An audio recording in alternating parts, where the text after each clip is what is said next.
I watched in disbelief as my aunt slid another serving spoon into my hand, patting my shoulder with that familiar, condescending smile.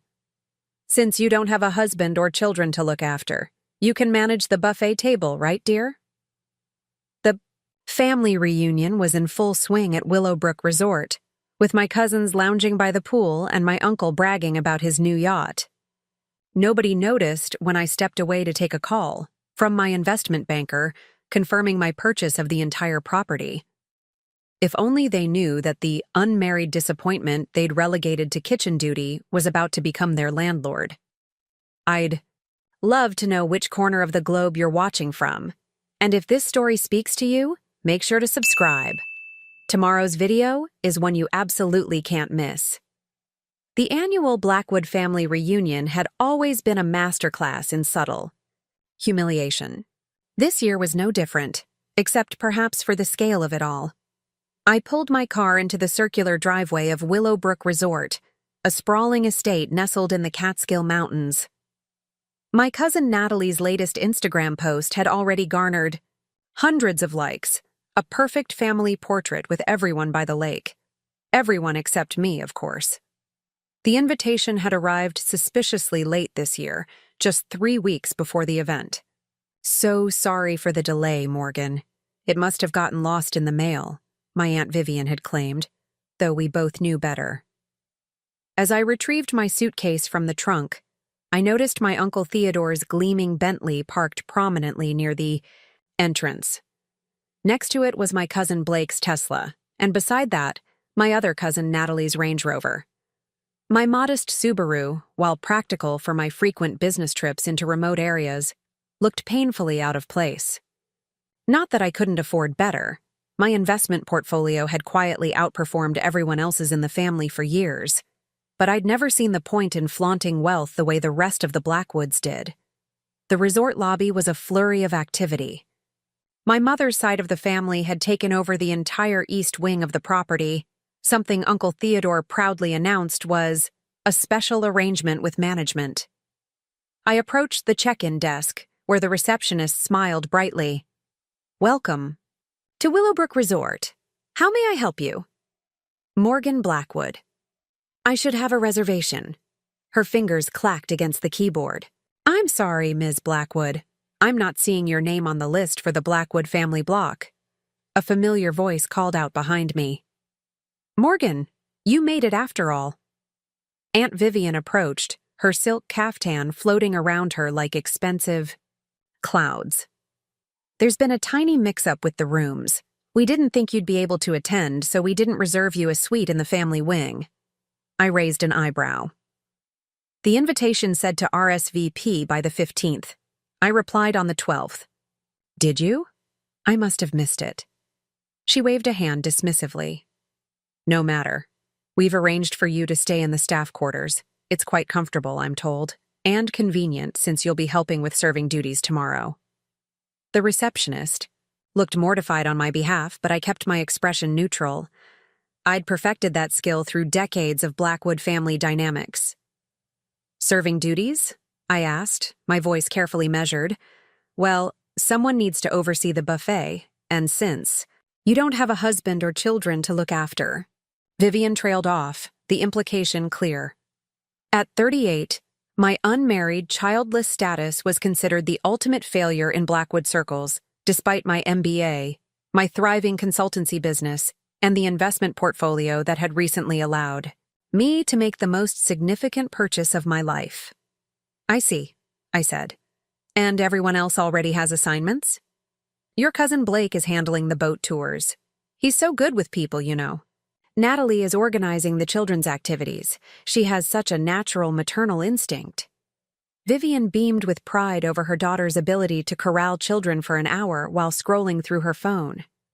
"And Theodore, of course, is managing the finances and arrangements with the resort staff."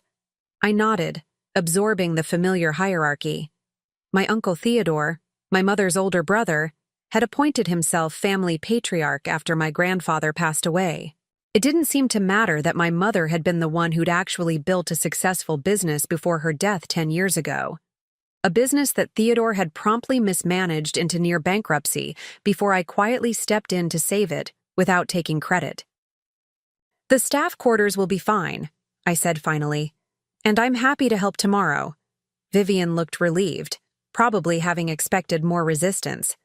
"Wonderful. The family meeting is at 7 in the main dining room. Don't be late. Theodore has some exciting news." As she floated away, the receptionist gave me an apologetic look. "I can try to find you a regular room, Ms. Blackwood. This doesn't seem right." I smiled at her, genuinely this time. "That's very kind. But the staff quarters will be perfect, actually. I'd like to get a behind-the-scenes look at this place." She seemed confused but handed me a key card. "Second floor, East Corridor. It's basic but clean." "Thank you." I took the card and my suitcase, making my way through the opulent lobby toward the staff area. My phone buzzed in my pocket. It was Eleanor, my financial advisor. "Morgan, everything is proceeding as planned. The current owners have accepted your offer. You'll be the official owner of Willowbrook Resort by noon tomorrow. We just need your final signature on the documents I emailed." I stopped in a quiet corridor, taking in the news. "That's perfect timing, Eleanor. I'll sign everything tonight." "Are you sure you don't want the current management to announce the change in ownership? It's unusual for the new owner to be present incognito during the transition." I watched as my cousin's children ran through the lobby, their nanny chasing after them while my cousin Natalie sipped champagne by the fireplace, ostensibly supervising them. "I'm absolutely sure," I replied. "For once, I want to see their genuine reactions, not the performances they put on when they think I'm watching." After hanging up, I continued toward the staff quarters, a strange sense of calm settling over me. For 15 years since my mother's death, I'd been the family afterthought, useful when they needed my business expertise or a last-minute babysitter, invisible when accolades and recognition were being distributed. Tomorrow, everything will change. Not because I craved power over them, but because I was finally ready to stop pretending I was less than I was to make others comfortable. The Blackwood family reunion was about to become very interesting indeed. As I unpacked my simple weekend, bag in the modest staff room, I reflected on how I'd reached this point. My mother had been the only one who ever saw my potential, who encouraged my interest in business and investment while the rest of the family dismissed it as unfeminine. After she died unexpectedly of an aneurysm, I'd honored her faith in me by quietly building something substantial, even as my family continued to treat me as the unsuccessful spinster cousin. Little did they know that tomorrow, the help would become the owner, and years of dismissal would finally come to an end. The staff quarters were Spartan but clean, a twin bed with crisp white linens, a small desk, and a window overlooking the service entrance. It was a far cry from the luxury suites my relatives were enjoying, but there was something refreshing about its honesty. No pretense, no excessive ornamentation, just functionality. I changed into a simple black dress for the family meeting, deliberately understated compared to the cocktail attire I knew the others would wear. My cousin Natalie had once commented that I dressed like someone who had given up, not realizing that my wardrobe choices were strategic. In the business world, I'd learned that being underestimated often provided tactical advantages. As I made my way to the main dining room, I passed a housekeeping cart.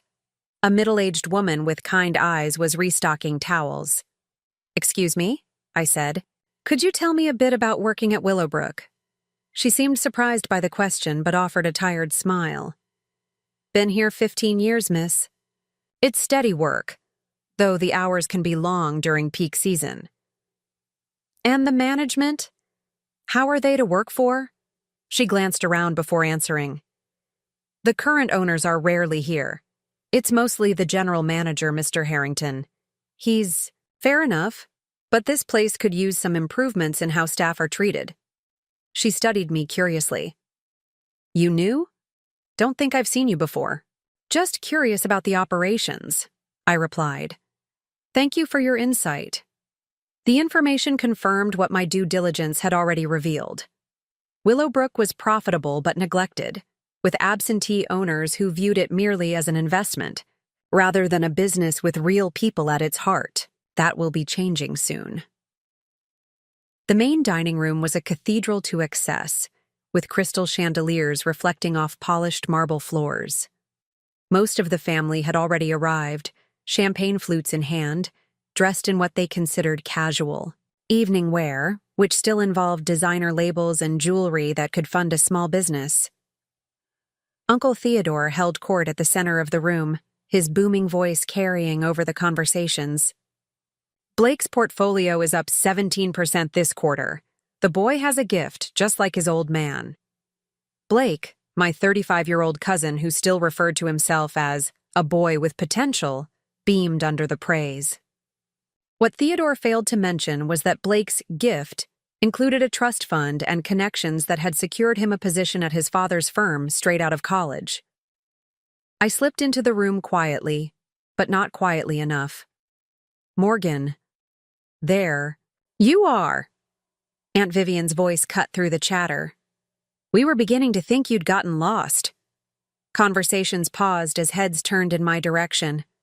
I felt the familiar assessment in their gazes, taking in my simple dress, my lack of expensive accessories, the absence of a +1 at my side. The staff quarters are on the other side of the property, I explained, accepting a glass of champagne from a passing server with a grateful smile. Staff quarters. My cousin Natalie's perfectly shaped eyebrows shot up in feigned concern. Vivi, you didn't put Morgan in the staff wing, did you? That's awful. It was a last-minute arrangement, Vivian replied, shooting me a look that dared me to contradict her. Morgan doesn't mind, do you, dear? You've always been so accommodating. The way she said accommodating made it sound like a character flaw rather than a virtue. Before I could respond, Uncle Theodore called for everyone's attention by tapping his knife against his crystal glass. Family, family, gather round. I have an exciting announcement.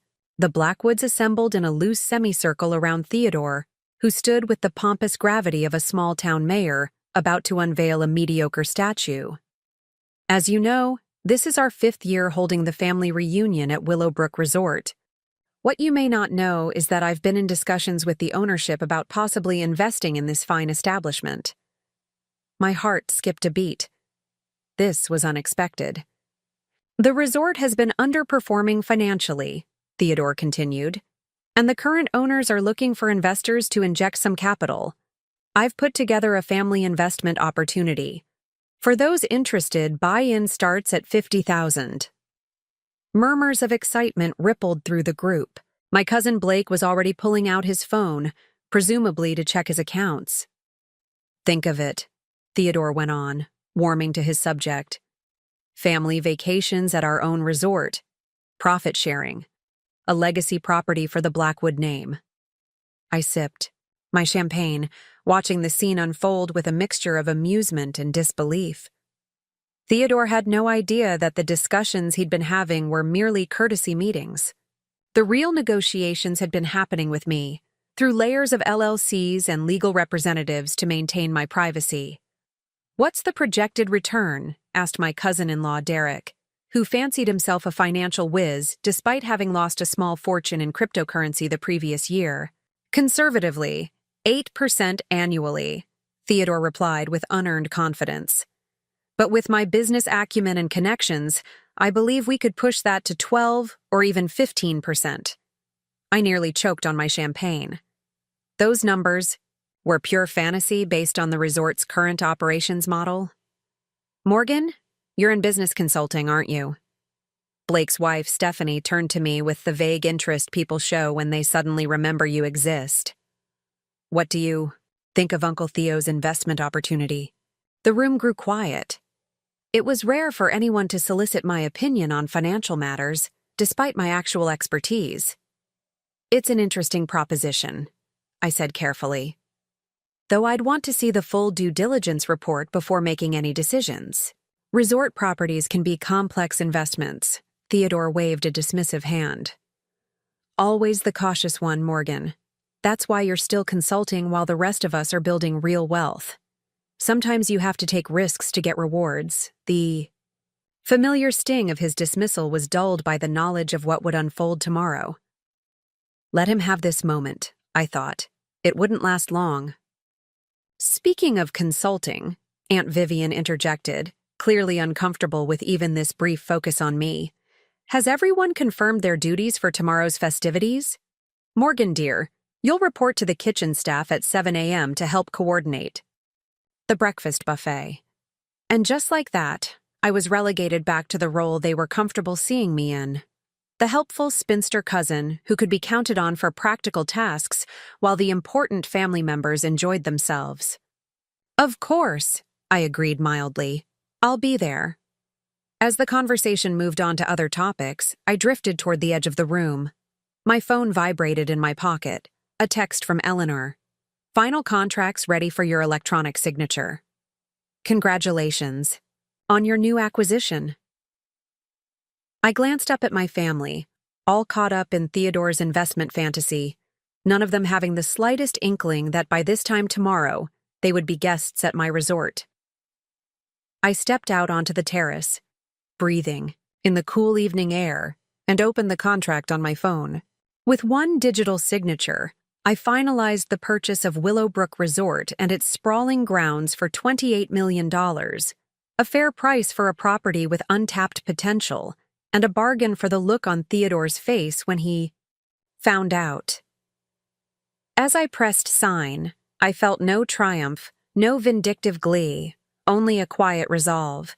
Tomorrow would change everything, not because I wanted to lord my success over my family, but because it was finally time for them to see me clearly. A lot of love and effort went into bringing this story to life. If you're enjoying it, we'd be so grateful if you'd subscribe to our channel. Now, back to where we left off. The staff alarm clock jolted me awake at 5:30 a.m. For a moment, I forgot where I was, the utilitarian room a stark contrast to my carefully designed bedroom at home. Reality quickly returned as I heard the sounds of the resort's morning staff beginning their day, hustling down the hallway with their efficient, purposeful footsteps. I showered in the small bathroom, using the basic toiletries provided for staff rather than the luxury products guests received. There was something grounding about this experience, a reminder of what real work looked like behind the polished facade that my family so admired. By 6:45 a.m., I was making my way to the kitchen, dressed in black slacks and a white button-down. I'd packed for the family photo that would inevitably exclude me anyway. The resort was quiet, most guests, including my relatives, still asleep in their plush beds. The kitchen, however, was alive with activity. Cooks prepared breakfast offerings, servers arranged silverware and napkins, and in the center of it all stood a stocky man with salt and pepper hair, who I recognized from my research as Eduardo Vega, the head chef for the past 20 years. "Excuse me," I said, approaching him. "I'm Morgan Blackwood. I believe I've been assigned to help with the breakfast buffet." Chef Vega looked up from the clipboard he was reviewing, surprise evident on his face. "You're with the Blackwood party, yes? The guests who've taken over the East Wing?" "That's right," he frowned. "We don't usually have guests working in the kitchen, Ms. Blackwood. There must be some confusion."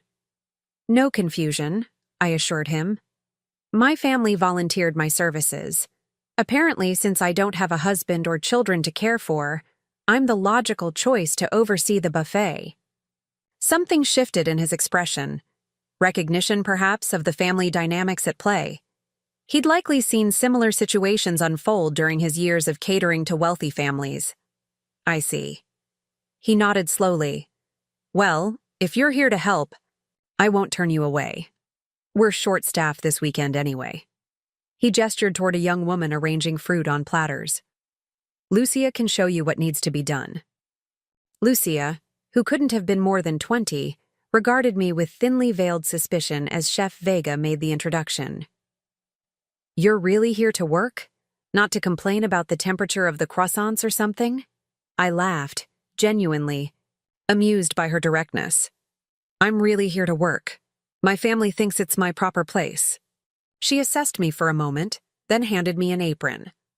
All right then, you can start by arranging these pastries on the display trays. Croissants at the back, danishes in the middle, muffins at the front.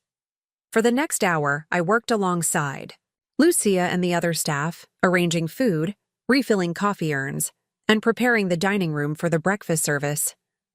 The work was straightforward but demanding, requiring attention to detail and a sense of urgency I recognized from my own business endeavors. As we worked, Lucia gradually warmed to me. So what's your deal anyway? Why does your family think you should be serving them breakfast? I carefully positioned a chocolate croissant on the display. I'm the unmarried, childless one. In their eyes, that makes me less complete. Available for tasks nobody else wants. She snorted. That's messed up. What do you do in real life? When you're not Cinderella to your family? I run a business consultancy, I said, simplifying my portfolio of ventures. I help companies identify inefficiencies and implement solutions. Like this place? She gestured around the kitchen. Because let me tell you, there's plenty to fix. Equipment from the Stone Age, scheduling software that crashes every other day. I listened as she detailed the operational issues plaguing the resort, problems I was already aware of from my due diligence, but hearing them from a frontline employee added valuable perspective. Mental notes accumulated as Lucia spoke, potential improvements I could implement once the ownership transition was complete. At 8 a.m., the breakfast service began. I positioned myself at the main buffet station, ready to assist guests and keep everything replenished. The first wave of diners didn't include any of my family members. They rarely rose before 9:30, considering early mornings beneath them. As I refilled the fruit platter, a memory surfaced unbidden. My mother, the only Blackwood who'd ever truly supported me, standing in our kitchen teaching me to make her special cinnamon rolls. Pay attention to details, Morgan, she'd said, showing me how to roll the dough with precision. In business, and in life, it's the small things that separate good from exceptional. My mother had built her interior design firm from nothing, turning it into a multi-million-dollar enterprise through talent and sheer determination. When she died suddenly 10 years ago, Uncle Theodore had swooped in, convincing me that at 28, I was too inexperienced to take over. Let me handle the business concerns, he'd insisted. You focus on grieving. By the time I realized he was systematically dismantling everything she'd built, replacing her innovative designs with mass-market offerings, cutting quality to increase short-term profits, the damage was severe. I'd stepped in quietly, using the inheritance she'd left me to buy controlling interest through a shell corporation, then gradually rebuilding what Theodore had nearly destroyed. He still believed he was the company chairman, unaware that his position was merely ceremonial. His worst impulses checked by board decisions that actually came from me. Earth to Morgan, Lucia's voice pulled me from my memories. Your family's arrived, table by the windows. I looked up to see Aunt Vivian, Uncle Theodore, and several cousins settling at a large table overlooking the lake. They appeared fresh and rested, laughing as they perused the menu for made-to-order items, completely ignoring the buffet I'd helped prepare. Aren't you going to say hello? Lucia asked. They haven't noticed me yet, I replied. And they won't unless they need something. As if on cue, Aunt Vivian's gaze swept the room, landing on me. She raised a perfectly manicured hand, beckoning imperiously. I wiped my hands on my apron and approached their table. Morgan, there you are. Vivian smiled her society smile. All teeth, no warmth. We need more napkins, and Blake would like fresh squeezed orange juice, not whatever is in the pitcher. Not a good morning, not a thank you for helping with breakfast, just immediate demands. I felt Lucia watching from across the room, witnessing the dynamic firsthand. Of course, I said evenly. Anything else? Yes, Theodore interjected, not looking up from his phone. Find out if the kitchen can prepare eggs Benedict for the table. It's not on the menu, but surely they can accommodate a special request for preferred guests. I'll check with Chef. Vega? I replied, my professional mask firmly in place. As I turned to leave, my cousin Natalie called after me. Oh, and Morgan? When you're done with the breakfast shift, we need someone to organize the children's scavenger hunt. The activities coordinator called in sick. I paused, looking back at the table of relatives who saw me only as a convenient resource. I thought, that was your assignment, Natalie. She waved a dismissive hand. I have a spa appointment at 11. You don't mind, do you? It's not like you have other plans. In just a few hours, I would be revealed as the new owner of this entire resort, with the power to drastically change their experience here. Yet in this moment, they still saw me as nothing more than the family errand girl. I'll see what I can do, I said, walking away with the knowledge that very soon, everything would change.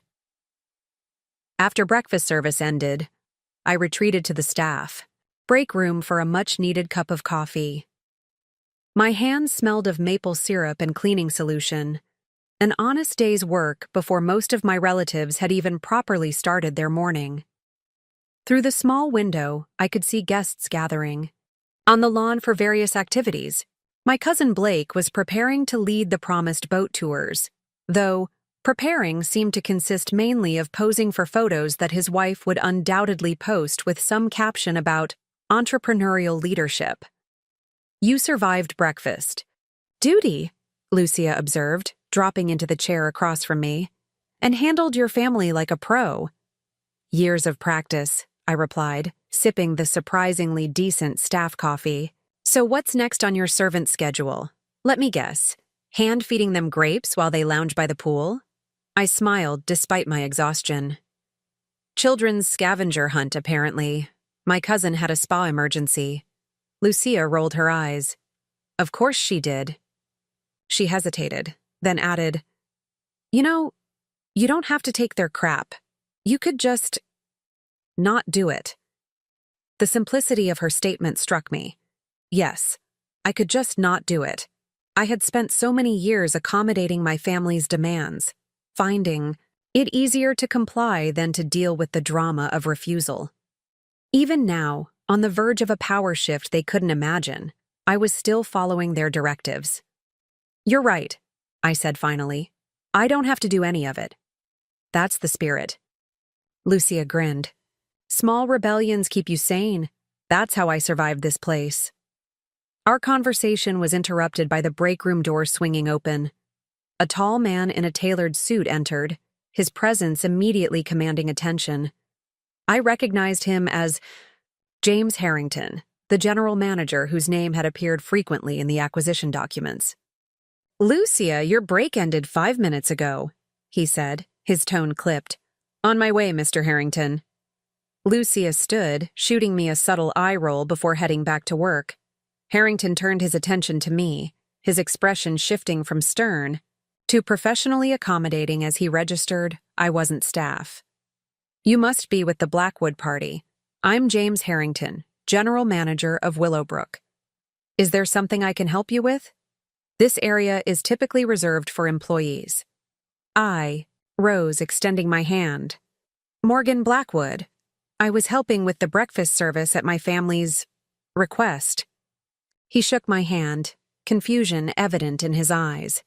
I see. That's rather unusual. If there was an issue with our service— No issue at all, I assured him. My family simply has creative ideas about how I should spend my time here. Understanding dawned in his expression, the same recognition I'd seen in Chef Vega's eyes. Working in hospitality, especially at high-end resorts, meant witnessing the often dysfunctional dynamics of wealthy families. Well, Ms. Blackwood, while we appreciate the assistance, there's no need for guests to work during their stay. Perhaps I could speak with the head of your party to clear up this misunderstanding?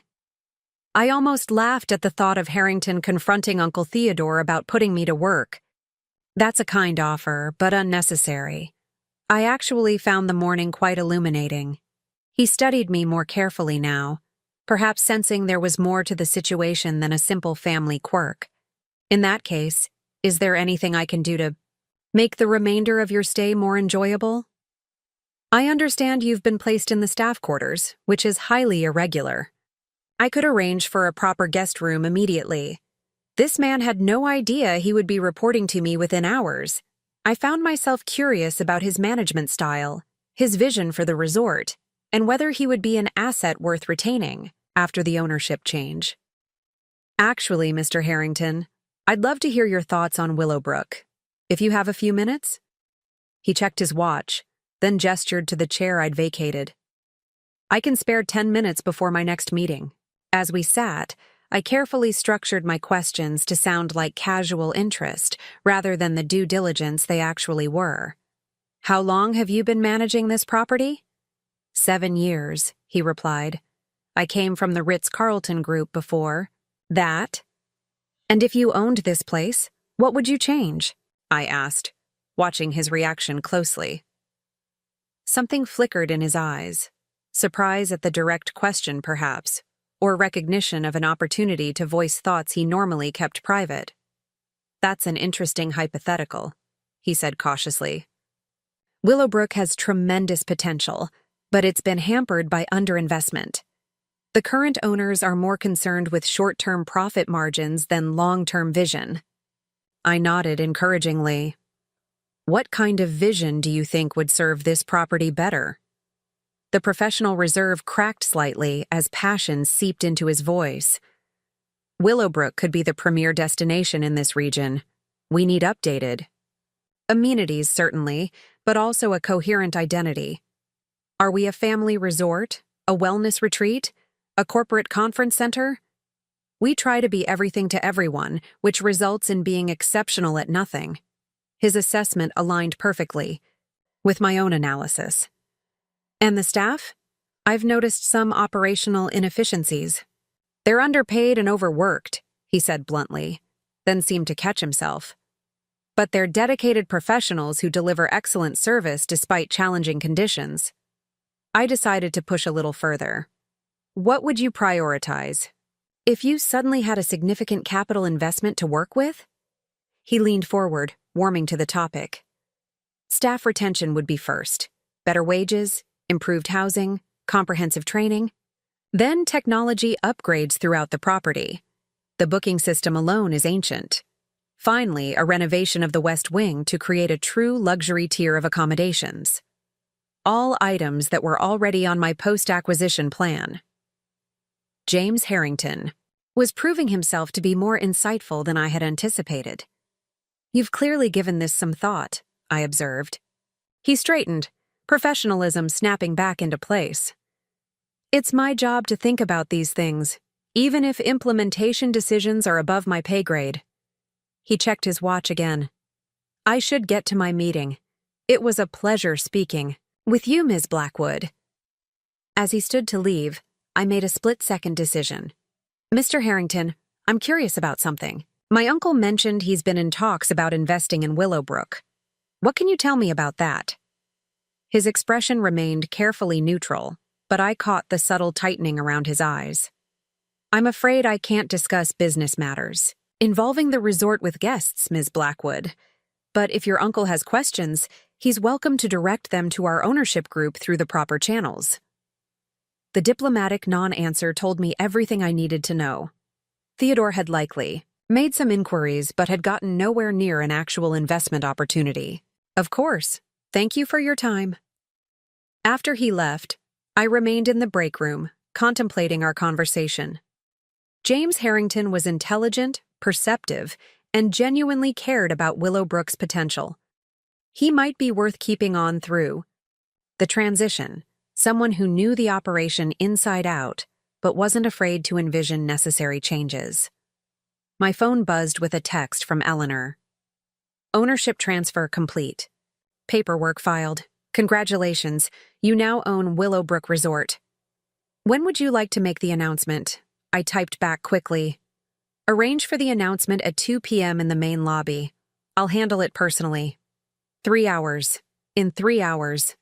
The power dynamic that had defined my relationship with my family for decades would be irreversibly altered, not out of vengeance, but necessity. Some patterns could only be broken with dramatic disruption. I left the break room and headed toward the Children's Activity Center. I had a scavenger hunt to organize before my world changed forever. The Children's Activity Center was a cheerful space filled with primary colors and craft supplies. 8 of my cousins' children, ranging in age from 4 to 12, were already there, their faces displaying varying degrees of boredom and impatience. The youngest, my cousin Blake's daughter Emma, brightened when she saw me. "Aunt Morgan," she called, running over to hug my legs. "Are you doing the treasure hunt with us? Mommy said you would." I felt a pang of affection for Emma, who at 4 years old hadn't yet absorbed the family's dismissive attitude toward me. "That's the plan," I confirmed, bending down to her level. "But first, I need you all to help me create the clues." This unconventional approach was met with immediate interest from the children, who were delighted to be co-conspirators rather than just participants. For the next hour, we crafted riddles and drew maps, creating a scavenger hunt that would lead them around the safer areas of the resort grounds. As we worked, 12-year-old Tyler, Natalie's oldest, looked at me curiously. "Mom says you don't have a real job. Is that true?" The bluntness of children never failed to surprise me. "What do you think a real job is, Tyler?" He shrugged. "Dad goes to an office and makes lots of money. Mom says you just help people with stuff." "I do help people with stuff," I acknowledged. "I help businesses figure out how to work better, and sometimes I invest in companies that I think have potential." "Do you make money?" he pressed, with a child's directness. I smiled. "Yes, I do." "Then why does Mom say you're not successful?" Out of the mouths of babes. I chose my words carefully, aware of the other children listening. Sometimes adults have different ideas about what success looks like. Your mom and I have different definitions. Tyler seemed to consider this seriously. "I think if you make money and you're not mean, that's successful." I laughed. "That's a pretty good definition, Tyler." Our conversation was interrupted by the arrival of Aunt Vivian, who swept into the activity center in her designer resort wear, sunglasses perched on her head despite being indoors. "Morgan, there you are. Theodore has been looking everywhere for you." I glanced at my watch. It was nearly noon, 2 hours before my scheduled announcement. "I've been right here, organizing the scavenger hunt as requested." Vivian waved a dismissive hand. "Well, you need to find him immediately. He's by the pool. Something about the investment opportunity. Apparently there's been a development." My heart quickened.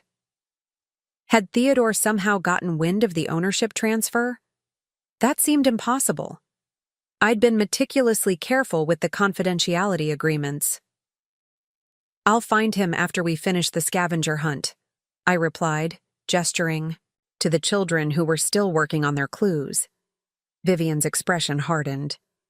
"Morgan, this is an important family business.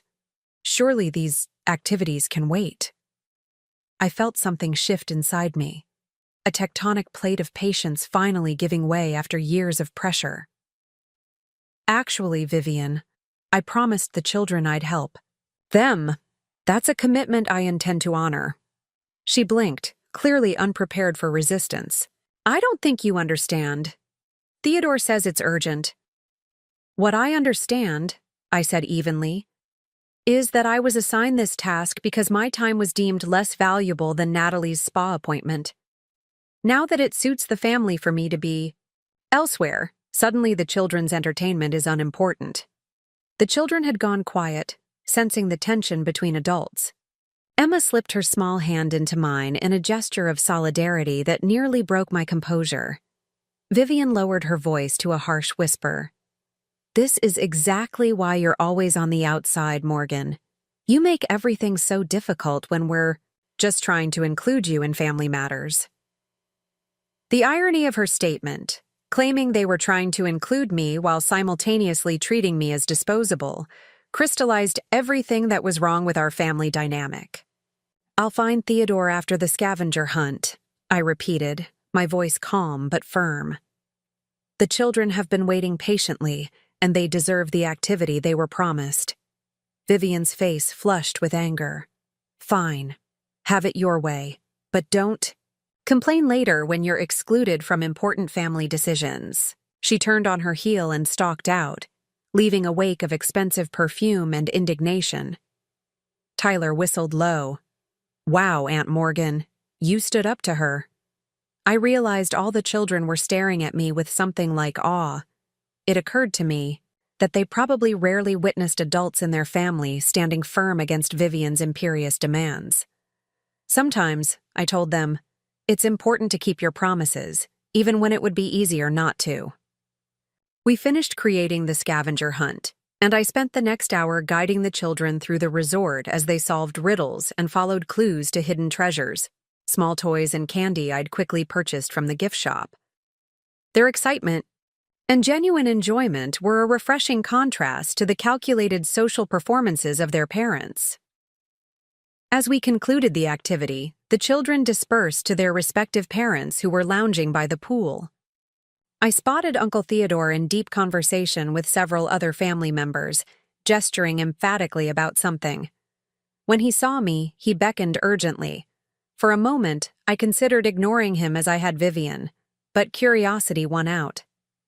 I approached the group, noting the unusual level of agitation. "Morgan, finally," Theodore huffed. "Where have you been? I've been trying to reach you all morning." "I was running the children's scavenger hunt," I replied. "As assigned," he dismissed, this with an impatient wave. "Never mind that. We have a situation with the investment opportunity." "What situation?" I asked, though I suspected I knew the answer. Theodore lowered his voice dramatically. "I've just been informed that someone else has purchased Willowbrook, right out from under us.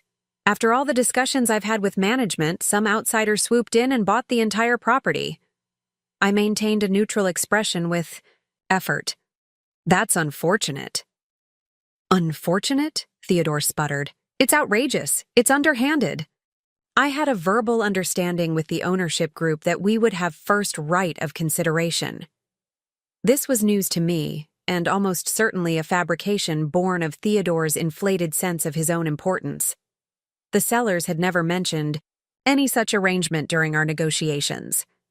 "Perhaps there was a miscommunication," I suggested mildly. "There was no miscommunication," he insisted. "This was corporate espionage, plain and simple. Someone must have gotten wind of our interest and deliberately interfered." My cousin Blake, his father's son, nodded vigorously. "We should consult with our attorneys. There could be grounds for a lawsuit." The absurdity of the situation, them plotting litigation against me without knowing it, was almost too much to bear. I checked my watch. 1:15 p.m. 45 minutes. Until the announcement. "When did this happen?"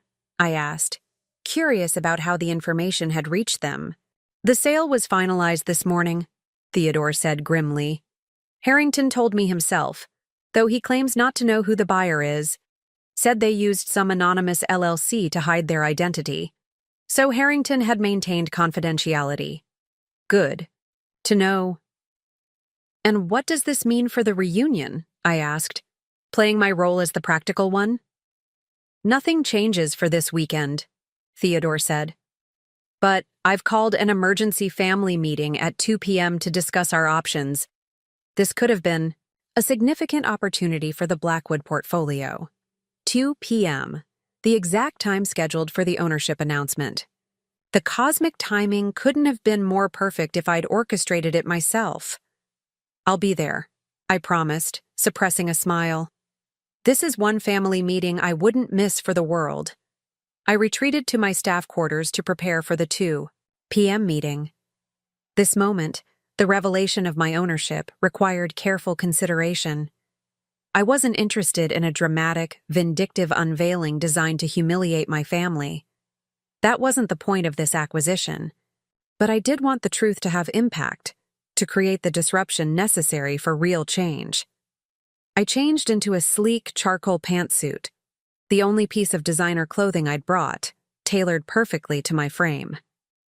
It was my armor for important business negotiations, conveying competence and authority without flashiness. I added my mother's simple pearl earrings, a reminder of what she had built and what I had preserved despite Theodore's mismanagement. At 1:45, I made my way to the main lobby where both events, Theodore's emergency family meeting and my ownership announcement, were scheduled to take place. The resort staff were already setting up a small podium and microphone under Harrington's direction. Nearby, my family was gathering in a private seating area, their expressions ranging from irritation to excitement at the drama unfolding.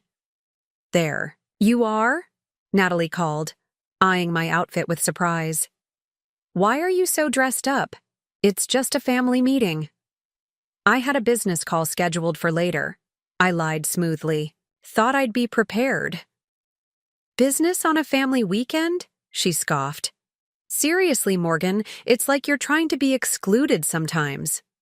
I let the comment slide, settling into a chair at the periphery of the group. Theodore was at the center, naturally, holding court with his theories about the mysterious buyer. "It has to be the Wainwright Group," he was saying confidently. "They've been trying to establish a foothold in this region for years." "Why all the secrecy, though?" Blake's wife Stephanie asked. "If it's a legitimate business acquisition, why hide behind anonymous LLCs? Tax purposes, most likely," Theodore declared with the confidence of someone who had once read a Wall Street Journal article about corporate taxation. Or perhaps they didn't want to alert other potential investors and drive up the price. Hid a smile. The anonymity had nothing to do with taxation and everything to do with preventing exactly this kind of speculation before I was ready to reveal myself. As the family discussion continued, I noticed James Harrington approaching. He nodded politely to the group before addressing me directly. "Ms. Blackwood, may I speak with you privately for a moment?" All conversation ceased as my relatives stared in confusion. Why would the resort manager need to speak with the family? Underachiever? "Of course," I replied, rising to follow him a short distance away. Once out of earshot, Harrington spoke quietly. "I've just been informed that you're the representative designated to make the announcement on behalf of the new ownership. Is that correct?" Eleanor had done her job well, maintaining the veil of secrecy until the last possible moment. "That's correct," I confirmed.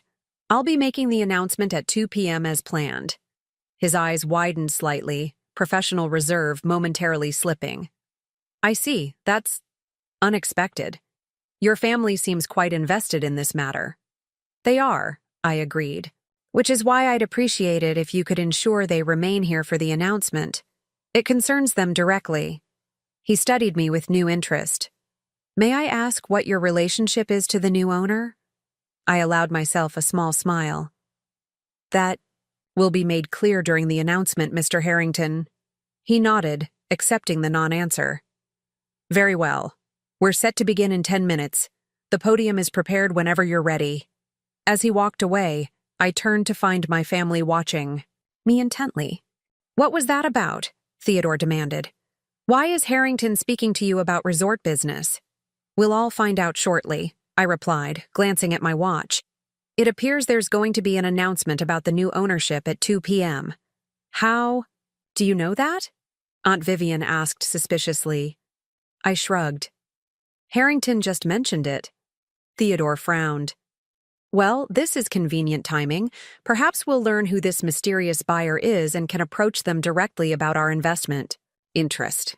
At precisely 2 p.m., the lobby began to fill with resort staff and curious guests. Harrington stepped up to the podium, tapping the microphone to get everyone's attention. "Good afternoon, ladies and gentlemen. Thank you for joining us for this special announcement. As some of you may have heard, Willowbrook Resort has recently undergone a change in ownership. I'd like to introduce the representative of the new ownership group, who will share some information about the transition and future plans for the property." He gestured toward me, and I rose from my seat. The confused murmurs from my family were, audible as I walked confidently to the podium. From the corner of my eye, I could see Theodore's face contorted in confusion. Natalie was whispering frantically to her husband. Aunt Vivian looked as though she'd bitten into something sour. I took my place at the podium, adjusted the microphone, and faced the assembled crowd. Thank you, Mr. Harrington. Good afternoon, everyone. My name is Morgan Blackwood, and I'm pleased to announce that as of 11 a.m. this morning, I am the new owner of Willowbrook Resort. The silence that followed was absolute, a perfect vacuum of stunned disbelief. Then came the cascade of reactions, gasps from the staff, polite applause from the uninvolved guests, and most satisfyingly, the slack-jawed shock on my relatives' faces.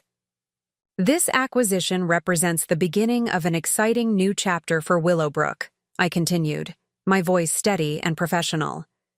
I believe in this property's potential and am committed to investing in its future, its facilities, and most importantly, its people.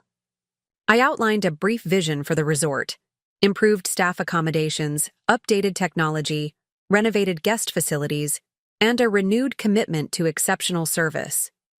As I spoke, I could see the staff's expressions shifting from surprise to cautious optimism. Lucia, standing near the back, was grinning broadly.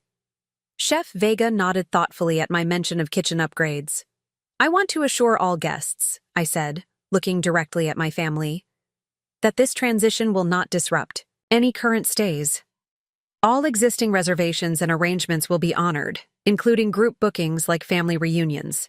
Throughout my speech, I maintained my professional demeanor, never once acknowledging the personal significance of this moment or the family drama unfolding in the front row. This wasn't about revenge. It was about reclaiming my narrative. In closing, I look forward to working with the exceptional team here at Willowbrook to create memorable experiences for all our guests. Mr. Harrington will continue as general manager, ensuring a smooth transition. Thank you for your attention. I'll be available to answer questions individually after this announcement. As I stepped away from the podium, applause filled the lobby, enthusiastic from the staff, polite from the other guests, and completely absent from my shell-shocked family. Theodore looked as though he'd been struck by lightning. Aunt Vivian was frantically whispering to anyone who would listen. My cousins stared at me as if seeing me for the first time. James Harrington approached, extending his hand. Congratulations. Ms. Blackwood? Or should I say, Ms. Blackwood? I smiled, shaking his hand. Morgan is fine, Mr. Harrington. I look forward to working with you. As do I, he replied, a new respect evident in his eyes. I have many ideas to discuss when you're ready. Tomorrow morning, 9 a.m. in your office? I suggested. I'll be prepared, he promised, before turning to manage the dispersing crowd. The moment of truth had arrived. My family remained frozen in their seats, watching me with expressions ranging from disbelief to calculation. It was time to face them, not as the family afterthought, but as Morgan Blackwood, owner of Willowbrook Resort. As the crowd dispersed, I made my way toward my family, who remained frozen in their cluster of expensive resort wear and stunned expressions. Uncle Theodore was the first to recover, rising to his feet with the practiced smile he reserved for damage control. Morgan, he boomed, loud enough for nearby guests to hear. What a wonderful surprise. You should have told us about your plans. The family would have supported you completely. His swift pivot from shock to pretending he'd been in my corner all along was exactly what I'd expected. Theodore built his self-image on being the successful patriarch who controlled all family business ventures. He couldn't publicly acknowledge being blindsided. It all happened rather quickly, I replied, matching his public-facing tone while holding his gaze steadily. Aunt Vivian joined the performance, air-kissing my cheek. Darling, we're all so proud. Though I'm a bit hurt you kept such exciting news from us. Family shouldn't have secrets. The irony of her statement wasn't lost on me, considering how many family decisions had been made without my input over the years. If everyone is finished with their lunch, I said pleasantly, perhaps we could continue this conversation somewhere more private. Theodore nodded eagerly. Excellent idea. The lakeside room should be empty now. As our group made its way toward the private meeting space, I could feel the tension building. The smiles remained plastered on for the benefit of other guests, but the rigid shoulders and tight jawlines told the true story. Once the door closed behind us in the wood-paneled lakeside room, the facades dropped instantly. What the hell was that? Theodore demanded, his face flushing deep red. $28 million? Where did you get that kind of money? Aunt Vivian sank into a chair, fanning herself dramatically. I feel faint. This doesn't make any sense. My cousins hovered uncertainty, caught between shock and rapidly recalculating their relationship with me in light of this development. I remained standing, hands clasped calmly in front of me. I've been building my investment portfolio for 15 years. Willowbrook represents a significant opportunity for capital growth with the right management approach. But you're a consultant, Blake stammered. You help small businesses with whatever it is you do. I'm a business strategist, I corrected gently. And yes, I consult with companies on operational efficiency and growth potential.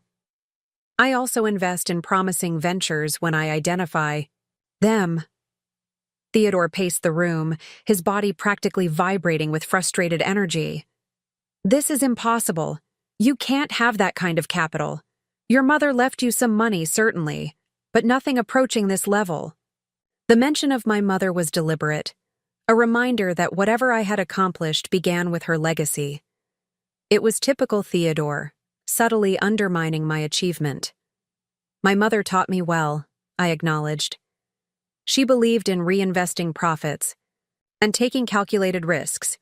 I've followed her example successfully. And you never thought to include your family in this opportunity? Theodore challenged. After everything we've done for you? The audacity of his question caught me off guard. After everything they'd done for me? Like relegating me to staff quarters? Assigning me serving duty at a family gathering? Consistently treating me as less valuable than my cousins? What exactly have you done for me, Uncle Theodore? I asked quietly. He blinked, unprepared for the direct question. We've always included you in family matters. Keep you connected to the Blackwood name and legacy. Connected to the Blackwood name, I repeated, but not included in the Blackwood privileges, not considered for the Blackwood opportunities you've created for Blake and Natalie. That's different, he blustered. They're your children, I finished for him. Yes, I'm aware. And I'm just your niece, the daughter of your sister who built the company you've been running into the ground for the past decade. A shocked silence fell over the room. I had never spoken so bluntly before, had never named the dynamics so explicitly. How dare you? Aunt Vivian whispered. After we took you in? Took me in? I laughed softly, genuinely amused by the rewriting of history. I was never taken in, Vivian. I had my own home, my own life. What you did was tolerate my presence at family gatherings while making it abundantly clear I was an outsider. Natalie, who had been uncharacteristically quiet, finally spoke up. You're being dramatic, Morgan. No one excluded you. You excluded yourself with your constant focus on work and your peculiar lifestyle choices. My peculiar lifestyle choices, I echoed. You mean building financial independence instead of marrying for status and security? Her cheeks flushed. That's unfair. I love Derek. I'm sure you do, I said sincerely. Just as I'm sure you love being a mother to your children. My point is that you've always had the freedom to make those choices without judgment or consequence. I've never been afforded the same consideration.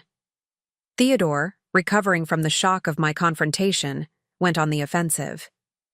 If you felt so mistreated, why didn't you say something? Why this elaborate scheme to buy the resort without telling us? It was a fair question, though asked unfairly. I took a moment to consider my response. I've tried having these conversations before, I said finally. Every attempt was dismissed as oversensitivity or ingratitude. This wasn't an elaborate scheme, Theodore. It was a business opportunity that aligned with my investment strategy. The fact that it coincided with the family reunion was merely convenient timing. Convenient, he scoffed. You deliberately humiliated me in front of the entire family. I told everyone about my plans to invest in this property. Plans you never shared with me, I pointed out. Just as you never shared your plans when you took over my mother's company, or when you reorganized the family trust to benefit your children. Disproportionately. His face paled slightly. How do you know about trust? I make it my business to know where my interests are concerned, I replied simply.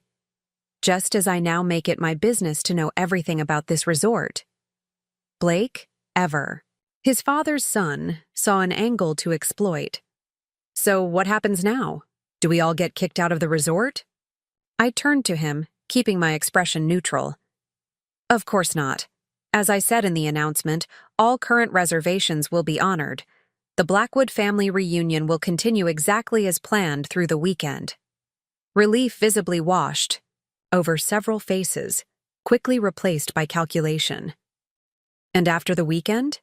Theodore pressed. What then? Are we still welcome at Willowbrook?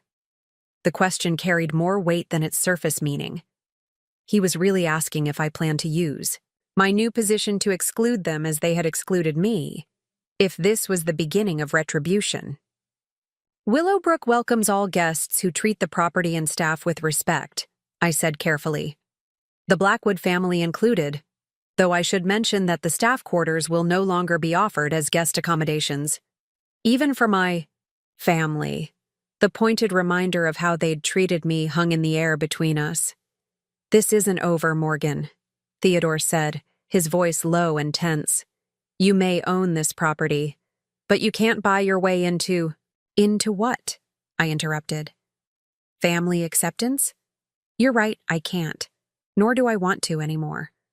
I stopped seeking your approval years ago, Theodore. I just never stopped hoping you might see me clearly someday. For a moment, something flickered. In his eyes.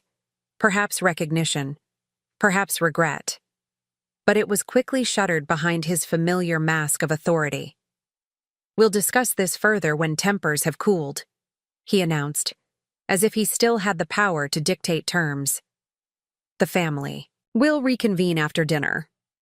Without waiting for my response, he strode from the room, Vivian hurrying after him. My cousins lingered awkwardly, clearly unsure where they now stood with either Theodore or me. Natalie approached cautiously. Morgan, I never realized you felt so excluded. Her tentative olive branch might have moved me once. Now I recognized it for what it was, a tactical adjustment to changed circumstances rather than genuine empathy. I know, I said simply. That's rather the point. As they filtered out of the room, I remained behind, letting the confrontation settle around me. It hadn't gone exactly as I'd imagined, but it had accomplished what was necessary. For the first time, I had named the family dynamics openly and honestly, without cushioning my truth to protect their feelings. I wasn't naive enough to think one conversation would change ingrained patterns of behavior. But it was a start, the beginning of a new chapter, where I would no longer contort myself to fit the narrow space they'd allocated for me in the family portrait. After the confrontation with my family, I needed space to breathe. I made my way to the lakefront, finding a secluded bench beneath a weeping willow. The water lapped gently at the shore, a soothing rhythm that helped calm my racing thoughts. I had imagined this moment for weeks. The revelation, the confrontation, the shift in power dynamics. The reality had been both more and less dramatic than I'd anticipated. More in the raw emotion that had surfaced, less in the immediate impact on my family's behavior. They were still processing, adjusting their strategies rather than truly reflecting on the patterns I'd named. My phone buzzed with texts and emails, most related to the acquisition. I ignored them for now, allowing myself a rare moment of stillness. The weight of years, of being overlooked, underestimated, and marginalized within my own family, seemed to press on me differently now. Not lighter exactly, but more evenly, distributed, as if I was finally strong enough to carry it without bending. Mind if I join you? I looked up to find my younger cousin Zoe standing a few feet away. At 26, she was the youngest of Theodore's nieces and nephews, the daughter of his younger brother who had moved abroad years ago. Zoe visited the States rarely, making her attendance at this reunion unusual. Please, I gestured to the space beside me. She sat, tucking her legs beneath her in a casual pose that contrasted with the careful way most of the family carried themselves. Zoe had always been different, more artistic, less concerned with the Blackwood legacy of wealth and status. I'd always felt a kinship with her, though our interactions had been limited by geography and circumstance. That was quite a show in there, she said after a moment of companionable silence. Not my intention, I admitted. I didn't buy Willowbrook to create drama. No? She raised an eyebrow. Not even a little bit? I laughed softly, appreciating her directness. Maybe a little bit, but mostly it was a sound business decision. The resort has potential that the previous owners weren't developing. She nodded, watching a heron glide low over the water. Uncle Theodore looked like he was going to have an aneurysm. It was magnificent. Zoe, I chided, though I couldn't suppress a smile. What? He deserved it. She turned to face me fully. You know, I've always wondered why you put up with it. The way they treat you. The question caught me off guard with its bluntness. Family is complicated. It doesn't have to be this complicated, she countered. My dad figured that out. That's why he moved to Barcelona. I considered this. My uncle Jacob had indeed escaped the family dynamics by putting an ocean between himself and Theodore. It had worked for him, but it hadn't been my path. I didn't. Want to leave? I said finally. This is my home too, and there were things I needed to protect. Like your mom's company, Zoe said, surprising me again. You know about that? She nodded. Dad told me.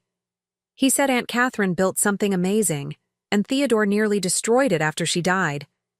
He also said someone mysterious stepped in to save it, though he never knew who. She studied me with new understanding. That was you, wasn't it? I hesitated, then nodded. I'd never discussed my behind-the-scenes role at Catherine Blackwood Designs with anyone in the family. How did you manage that without Theodore knowing? Shell companies, proxy investors, carefully placed board members, I explained. It wasn't easy, but it was necessary. That company was my mother's legacy. I couldn't let him run it into the ground with his get-rich-quick strategies. Zoe whistled low. You've been playing chess while they thought you were playing checkers. Something like that, I agreed. She was quiet for a moment, then asked, What about the trust? Dad mentioned something about Theodore rearranging things after Grandpa died. The family trust was restructured to benefit Theodore's direct line. Disproportionately, I confirmed. It wasn't illegal. He had the authority as trustee. But it wasn't what our grandfather intended. And you just accepted that? I smiled enigmatically. I focused on building my own wealth rather than fighting over the trust. It seemed more productive. And now you own a multi-million-dollar resort while Uncle Theodore is having a meltdown. In the executive suite? Zoe grinned. I'd say your strategy worked out. We lapsed into comfortable silence, watching the lake shimmer in the afternoon sun. After a while, Zoe spoke again, her tone more serious. For what it's worth, I think you did the right thing. Standing up to them, I mean. Someone had to break the pattern. Her words touched me more deeply than I expected. Thank you. Dad will be sorry he missed it, she added. He always said you were the only one who inherited Aunt Catherine's business. Sense. Before I could respond, my phone buzzed with a text from Lucia. The family patriarch is storming around the lobby looking for you. Just FYI. I sighed, showing the message to Zoe. Round 2? She asked. Apparently. She stood, offering me her hand. Want reinforcements? I make an excellent human shield. I laughed, accepting her help up from the bench. I appreciate the offer, but this is something I need to handle myself. Fair enough. She squeezed my shoulder. But if you need an ally there, look for me. Some of us have always seen you clearly, Morgan, even if we were too far away to say so. As Zoe walked back toward the main building, I felt a surprising lightness in my chest. I had been so focused on Theodore and his immediate family that I'd overlooked potential allies within the extended Blackwood clan. Jacob had escaped the toxic dynamics, but his daughter had returned with clear eyes and an uncompromising perspective. Perhaps there were others who saw the truth as well. My phone buzzed again, this time with a message from James Harrington. The management team would like to formally welcome you when you're available. We're gathered in the executive conference room. Perfect timing. Before facing Theodore again, I could connect with the team that would help transform Willowbrook into the resort it could become. I texted back my acceptance and headed toward the main building by a side entrance, deliberately avoiding the lobby where Theodore was apparently lying in wait. As I walked, I found myself reimagining the family dynamics not as a binary, Theodore's inner circle versus me, but as a spectrum of relationships that could potentially be realigned now that the power balance had shifted. Zoe was clearly an ally. Young Tyler had shown a genuine curiosity about my work. Even Natalie had seemed momentarily receptive to reconsidering our relationship. For the first time, I allowed myself to hope that this weekend might lead to more than just a dramatic confrontation. It might be the catalyst for authentic change, not just in how my family saw me, but in how we related to each other. The thought was both terrifying and exhilarating. With renewed purpose, I entered the resort building, ready to meet my management team and begin the real work of transformation, both for Willowbrook and, perhaps, for the Blackwood family itself. The executive conference room was a handsome space with floor-to-ceiling windows overlooking the lake and mountains beyond. As I entered, the management team, about a dozen people, rose from their seats. James Harrington stepped forward to make introductions. Ms. Blackwood, welcome. Allow me to introduce the senior leadership of Willowbrook. I shook hands with each department head, Olivia Chen, Director of Guest Services, Marcus Washington, Facilities Manager, Chef Eduardo Vega, whom I'd already met, Sandra Willis, Director of Events, and several others whose names and faces I committed to memory. These were the people who kept Willowbrook running despite absentee ownership and underinvestment. These were now my people. Thank you all for coming, I said, taking a seat at the head of the table, a position that felt both foreign and right. I know this transition must feel sudden. We're accustomed to sudden changes, Olivia remarked with a wry smile, though usually they involve budget cuts, not new ownership. A ripple of knowing laughter spread through the group, the kind of gallows humor common among staff who've weathered difficult management. Well, I'm pleased to tell you that my first action as owner won't be budget cuts, I assured them. Quite the opposite. I believe Willowbrook has been operating below its potential for too long. I outlined my preliminary vision for the resort, priorities. I'd developed during my due diligence process, but was now eager to refine with input from the people who knew the operation best. Before I make any significant changes, I want to hear from each of you, I explained. What's working well? What needs immediate attention? If resources were no longer a constraint, what would you prioritize? The surprise on their faces was evident. These were people accustomed to implementing decisions from above, not contributing to the decision-making process. After a brief hesitation, Marcus Washington, the facilities manager, spoke up. The heating system in the West Wing needs a complete overhaul. We've been patching it together for 3 winters, but it's inefficient and unreliable. The reservation system crashes weekly, Olivia added. We lose bookings and guest data every time. Once the ice was broken, suggestions flowed freely. Chef Vega needed kitchen equipment upgrades. Sandra Willis wanted to renovate the ballroom to attract higher-end weddings and events. Each department had urgent needs that had been deprioritized by owners focused solely on short-term profit extraction. I listened carefully, taking notes and asking clarifying questions. These weren't frivolous requests. They were necessary investments to make the resort functional and competitive. The previous owners had been taking without giving back, a pattern that felt uncomfortably familiar. "Thank you all for your candor," I said when they had finished. "I can't promise that every issue will be addressed immediately, but I can promise that we'll create a strategic investment plan together. Willowbrook deserves better than it's received." The relief in the room was palpable.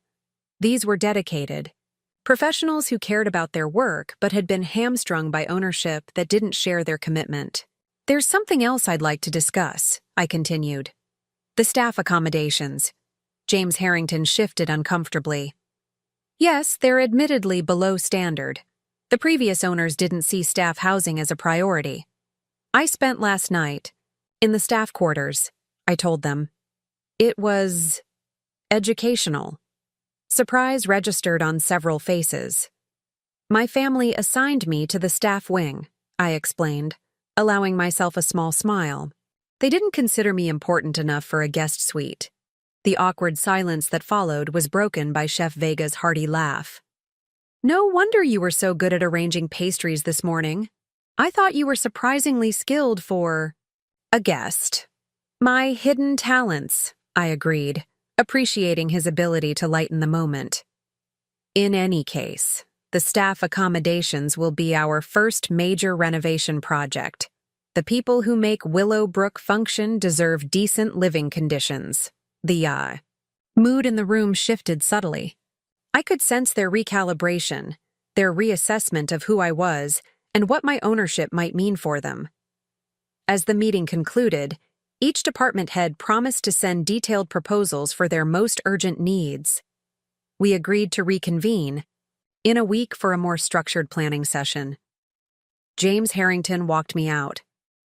"That was unexpected," he admitted. "Most owners I've worked with start by looking for ways to cut costs, not increase investment." "I'm not most owners," I replied simply. "Willowbrook is a long-term investment for me, not a short-term profit vehicle." He nodded thoughtfully. "Your family seemed quite shocked by the announcement earlier." "They were," I confirmed, not elaborating. "Further, if you don't mind my asking," he said carefully, "why did they put you in staff quarters? It seems unusual." I considered how much to share with this man who was now a key part of my management team. Transparency seemed the wisest approach. "My family has always seen me as auxiliary," I explained. "The unmarried, childless woman whose primary value is in supporting others rather than having inherent worth of her own. Assigning me to staff, quarters and kitchen duty was perfectly aligned with that perception." Understanding dawned in his eyes. "And now you own the resort where they're staying." "Life has a certain poetry sometimes," I agreed. Before he could respond, we rounded a corner and nearly collided with my Uncle Theodore, who was clearly lying in wait. "There you are," he boomed, his false joviality strained at the edges. "We've been looking everywhere for you, Morgan." James Harrington straightened, his demeanor shifting smoothly into professional mode. "Mr. Blackwood, how can we help you?" "This is a family matter," Theodore said dismissively. "Morgan and I need to speak. Privately, Mr. Harrington and I were discussing resort business," I replied calmly. "Perhaps we could speak later, Uncle Theodore." Theodore's face flushed. He wasn't accustomed to being deprioritized, especially not in favor of someone he considered a service provider. "This can't wait," he insisted. "The family is gathered in the Maple Suite. We need to discuss how to proceed given these unusual circumstances." Translation. He had regrouped and strategized with his inner circle, and now they were ready to present a unified front. I turned to James. "Would you excuse us? We'll continue our discussion tomorrow morning." "Of course, Ms. Blackwood," he replied, the formality of his address a subtle reminder to Theodore of the new power dynamic. "I'll have those reports ready for your review as—" He walked away. Theodore's expression darkened. "Ms. Blackwood, already lording your new position over the staff?" "Actually, I've asked everyone to call me Morgan," I corrected him. Mr. Harrington was being respectful in front of a guest.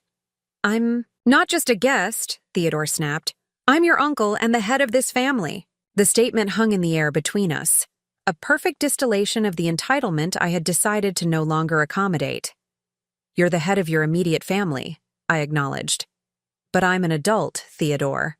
I haven't needed a family head to make decisions for me in a very long time." His jaw tightened. "We'll discuss this further in private. The family is waiting." As I followed him toward the Maple Suite, I steeled myself for round 2 of the Blackwood family drama. But something had changed, not just in how they saw me, but in how I saw myself. The meeting with the management team had reminded me that this acquisition wasn't merely about confronting family dynamics. It was about creating something meaningful, about transformation and growth. Whatever awaited me in the Maple Suite, I would face it not as the overlooked niece seeking validation, but as Morgan Blackwood, owner of Willowbrook Resort and architect of her own destiny. The Maple Suite was one of Willowbrook's premium accommodations, a sprawling space with a private terrace overlooking the mountains. As Theodore ushered me inside, I was met with the sight of my assembled family, arranged like a tribunal awaiting a defendant. Aunt Vivian occupied the central armchair, flanked by my cousins on the sectional sofa. Even the children had been banished elsewhere, making this officially adult business. Interestingly, Zoe was present, perched on a windowsill slightly apart from the others. She caught my eye and gave me an almost imperceptible nod of encouragement. "Morgan, thank you for joining us," Aunt Vivian began, as if I'd been invited rather than summoned. "We've been having a family discussion about this unexpected development." "I gathered as much," I replied, choosing to remain standing rather than take the conspicuously empty seat they'd left for me. Directly across from Theodore, the position of someone being interviewed or evaluated. Theodore cleared his throat, assuming his boardroom posture. "After careful consideration, we believe there's an opportunity here that could benefit the entire family." Of course, they had moved from shock to calculation, already plotting how to extract advantage from the situation. It was exactly what I had anticipated. "I'm listening," I said neutrally. "It seems clear that you've been quiet, successful in your investments," Theodore continued, the admission visibly paining him. "More successful than any of us realized." Natalie nodded vigorously. "We had no idea you had built such substantial wealth, Morgan. You've been so modest about your accomplishments." The revisionist history was beginning already. My modesty had actually been their complete disinterest in my career, but that narrative was being hastily rewritten. "In light of your obvious business acumen," Theodore pressed on, "we think it makes perfect sense to formally bring you into the family business ventures, a partnership, if you will." "What kind of partnership?" I asked, curious to see how they had reframed their relationship. To me now that I held something they wanted. "We're proposing a Blackwood family investment group," he explained, warming to his topic. "Pooling our resources and expertise for mutual benefit. You would have a seat at the table, a significant one, of course, given your recent demonstration of financial capacity." There it was, the attempt to absorb my success into the family structure, to place it under Theodore's ultimate control while appearing to offer me the validation I had supposedly been seeking all along. And who would lead this investment group? I asked, though I already knew the answer. "Well, as the senior member with the most extensive business experience, I would naturally serve as chairman," Theodore replied, as if this were self-evident. But you would have a prominent role, Morgan. Vice chairperson, perhaps. I suppressed a smile. Even now, with irrefutable evidence of my business capabilities literally surrounding us, Theodore couldn't conceive of a reality where he wasn't in charge. That's an interesting proposal, I said carefully. What specific value would the family bring to this partnership? The question caught him off guard. Value? Well, the Blackwood name for one. Connections, relationships, social capital. And capital itself? I pressed. What financial investment would each family member contribute? An uncomfortable silence fell over the room. In their hastily concocted plan, they had envisioned leveraging my wealth while contributing primarily their expertise and connections. Blake finally spoke up. We'd all contribute proportionally, of course. I could liquidate some assets for initial investment. As could I, Natalie added quickly, though the strain in her voice suggested this wasn't a comfortable proposition for her. I nodded thoughtfully, taking a moment to study each face in the room. They were trying to adapt to the new reality, one where I had resources they suddenly wanted access to, without fundamentally changing their perception of me or the family hierarchy. I appreciate the offer, I said finally, but I'm comfortable with my current investment strategy. Theodore's confident expression faltered. You're declining? After complaining for years about being excluded from family opportunities? I wasn't complaining, Theodore. I was stating facts, I corrected gently. And I'm not declining out of spite. I'm declining because it doesn't make business sense for me. Doesn't that make business sense? He repeated incredulously. Combining our resources and expertise is the definition of good business sense. I shook my head. Not when the partnership is fundamentally imbalanced. You're proposing that I contribute significant capital while you contribute. What exactly? A family. Name I already possess? Business expertise that led to the near collapse of my mother's company? The pointed reference to his mismanagement hit its mark. Theodore's face flushed dark red. That's uncalled for, Aunt Vivian interjected. Your uncle saved that company when your mother passed. Is that what he told you? I asked, keeping my tone even.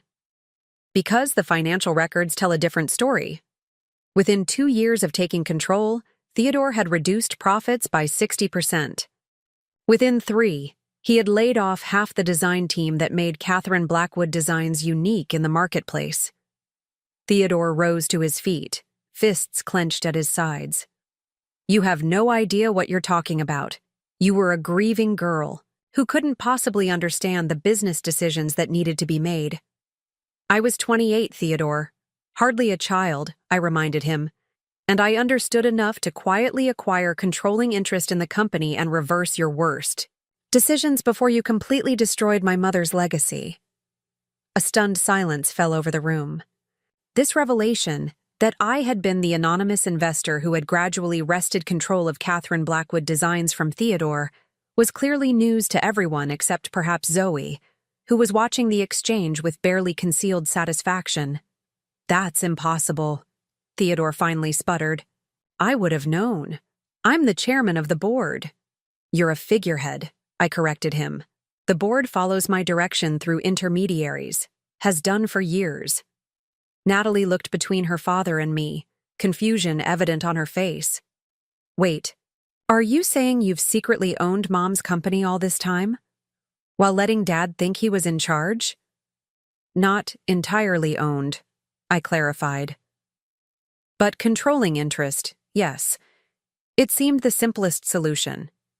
Theodore got to maintain his public role as company chairman, while the business was actually guided by people who understood my mother's vision.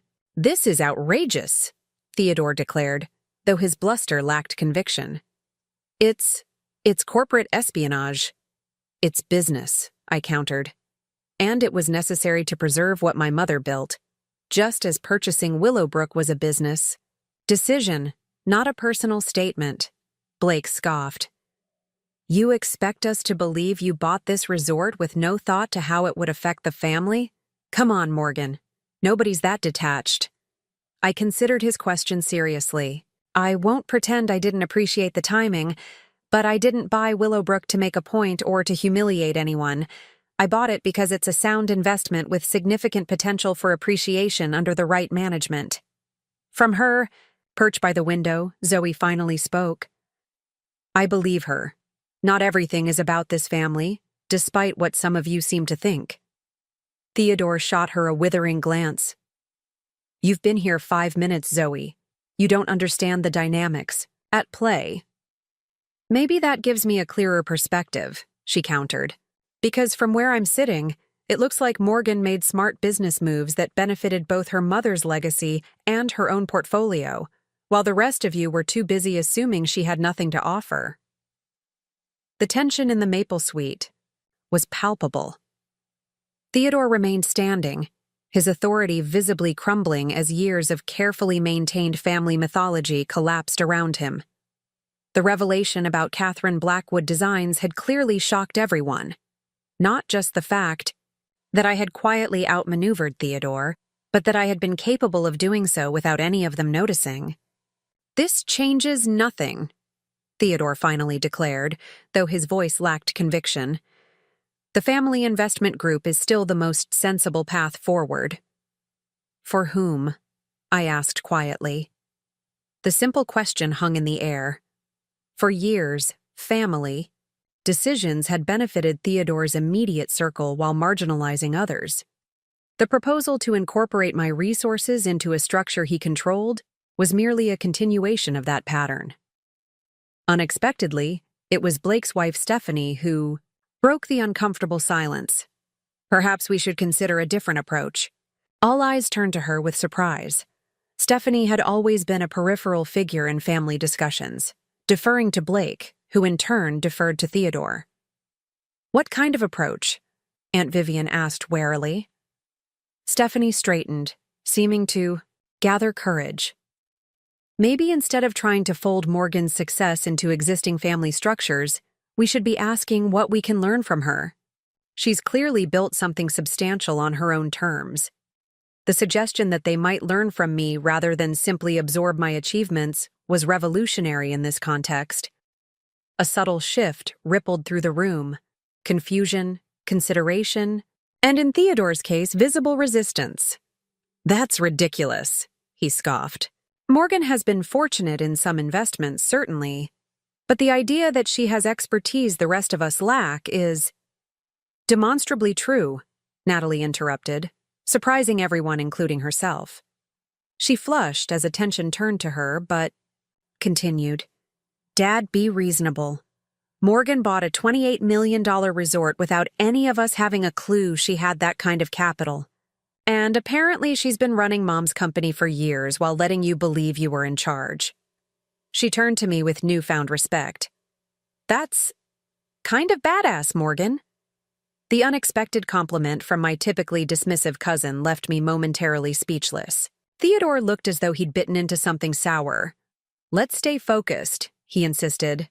The point is to determine how we move forward as a family given these new circumstances. I think that's exactly what we're discussing, Zoe countered. The circumstances being that Morgan has been systematically underestimated and sidelined despite clearly possessing exceptional business acumen. Theodore's patience visibly frayed. Enough.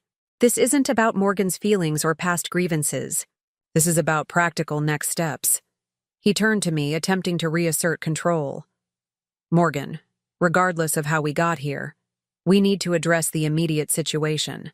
The family is gathered at a resort you now apparently own. What do you intend to do about that? The question carried unspoken fears. Was I planning to evict them? To publicly humiliate them? To exact some form of revenge for years of dismissal? As I said earlier, nothing changes for this weekend, I assured him. The family reunion will continue as planned. You're all welcome guests at Willowbrook. Relief flickered across several faces, though Theodore remained suspicious. And after this weekend? Willowbrook welcomes all guests who respect the property and staff. I repeated my earlier statement. My ownership doesn't change your ability to visit in the future, though I'd suggest making reservations well in advance. We'll be implementing some changes that I expect will make the resort quite popular. And the family business ventures? Theodore pressed. Catherine Blackwood Designs? The trust arrangements? Do you plan to continue your behind-the-scenes manipulations? The accusatory tone might have intimidated me once. Now, it merely highlighted how thoroughly Theodore was missing the point. I plan to continue making sound business decisions, I replied evenly. The company will proceed under its current management structure, which has restored it to profitability. As for the trust, that's a separate conversation that can wait for another day. Theodore opened his mouth to protest further, but Aunt Vivian placed a restraining hand on his arm. I think we all need time to process these developments, she said, her social instincts finally overriding her loyalty to Theodore's position. Perhaps we should reconvene for dinner as planned and continue discussions tomorrow when emotions aren't so heightened. It was a graceful exit strategy, offering everyone a chance to save face and regroup. Even Theodore recognized the wisdom of retreat, though he clearly didn't like it.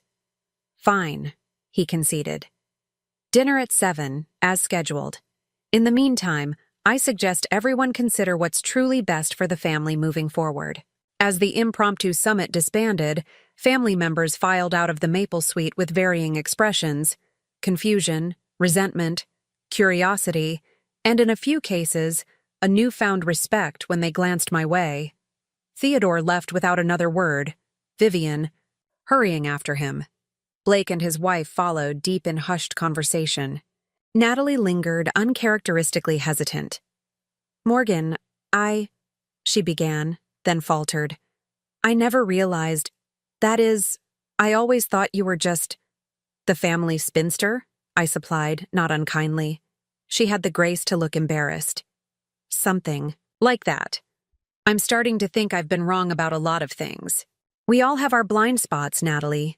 She nodded, seeming to struggle with unfamiliar humility. Maybe we could have coffee tomorrow. Just us? I'd like to hear more about what you've been building all these years. The olive branch was unexpected but not unwelcome. I'd like that, I agreed. After she left, only Zoe remained, grinning broadly. Well, that was better than any reality show I've ever seen. I couldn't help laughing. Not exactly how I planned to spend my weekend. Plans are overrated, she declared, hopping down from her windowsill perch. So what now, resort magnate? Going to redo the staff quarters and gold fixtures? Rename the place Morgan's Revenge? Nothing so dramatic, I assured her. Though I am going to improve the staff accommodations considerably.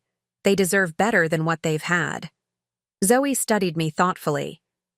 You really did buy this place as a business investment, didn't you? Not just to stick it to Uncle Theodore.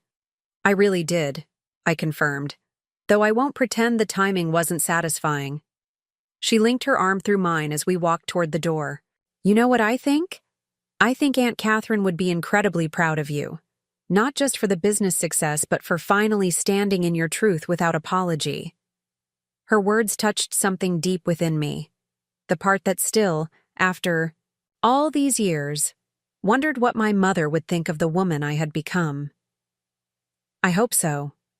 I know so, Zoe insisted. Now, I believe you own a bar on the premises.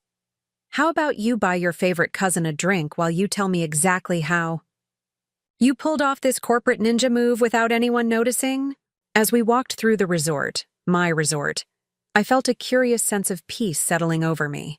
The confrontation had been necessary, but it wasn't the end of the story.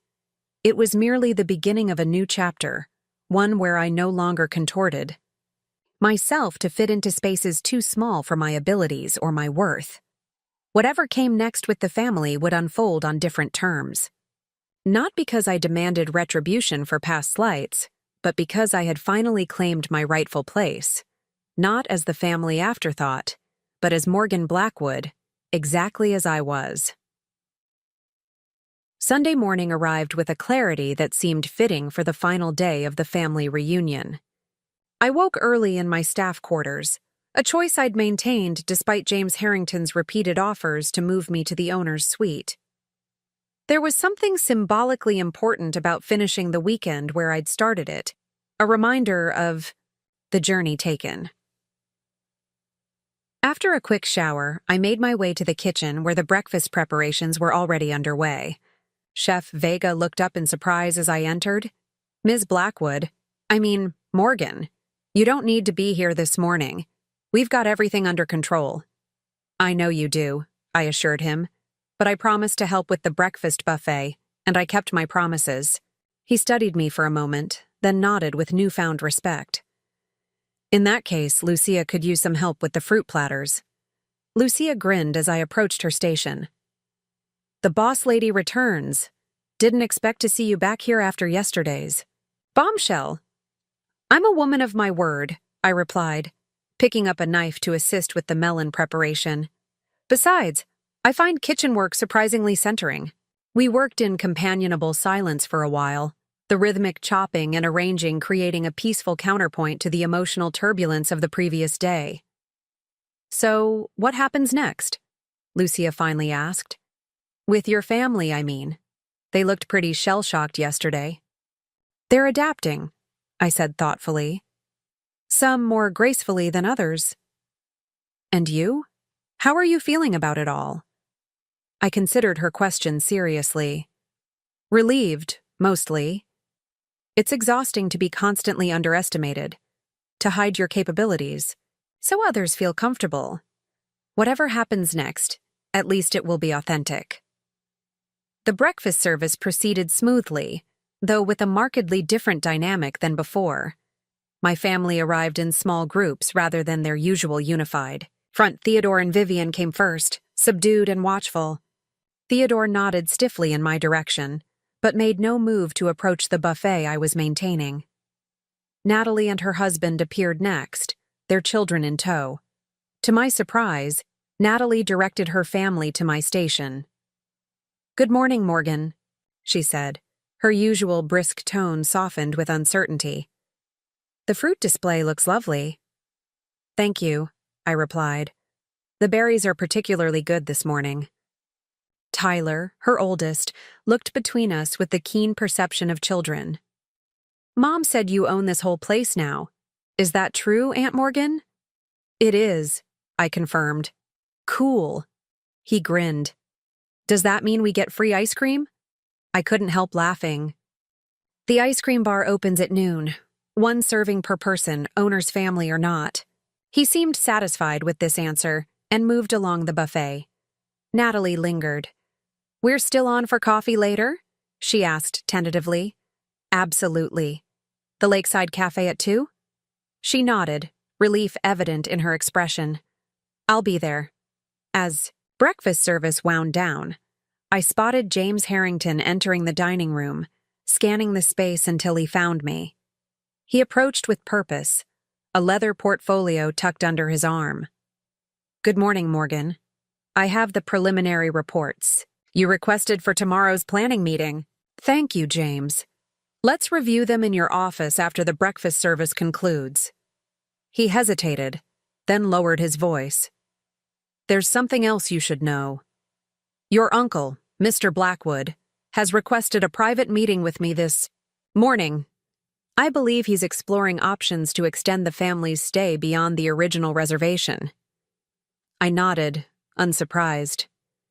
Theodore would naturally try to assert some control over the situation by dealing directly with management rather than coming to me. "How did you respond?" "I told him that all special arrangements would need the owner's approval," James replied with the faintest hint of a smile. He didn't seem pleased. I imagine not. "Thank you for handling it professionally." After the breakfast shift ended, I changed into more business-appropriate attire for my meeting with James. As I exited the staff wing for what would likely be the last time, I nearly collided with my cousin Blake. "Morgan," he said, seeming flustered to find me emerging from what he still considered servants' quarters. I've been looking for you. Here I am, I replied simply. What can I do for you, Blake? He shifted uncomfortably. I've been thinking about what you said yesterday, about sound business decisions and legitimate partnerships. I wondered if, that is, I was hoping we might discuss some potential collaboration. Not the family investment group Dad proposed, but something more. Equitable. His choice of words, equitable rather than equal, caught my attention. Perhaps Blake was more perceptive than I'd given him credit for. I'm open to hearing ideas, I said. Why don't you put together a proper proposal? Something with projections, risk analysis, and clear value propositions from both parties. He brightened visibly. I can do that. I've actually been working on some concepts I think have real potential, but Dad always says they're too experimental for Blackwood Investments. For a moment, I glimpsed a different Blake. Not the echo of Theodore I'd always perceived, but someone with his own suppressed ideas and ambitions. Send me the proposal when it's ready, I told him. I'll give it serious consideration. As the day progressed, I moved between worlds, meeting with James about operational improvements, having coffee with Natalie where we began the tentative process of redefining our relationship, and checking in with the staff who were still adjusting to the idea of an owner who had worked alongside them. By late afternoon, most of the family was preparing to depart. I found myself on the front portico, watching as luggage was loaded and goodbyes were exchanged.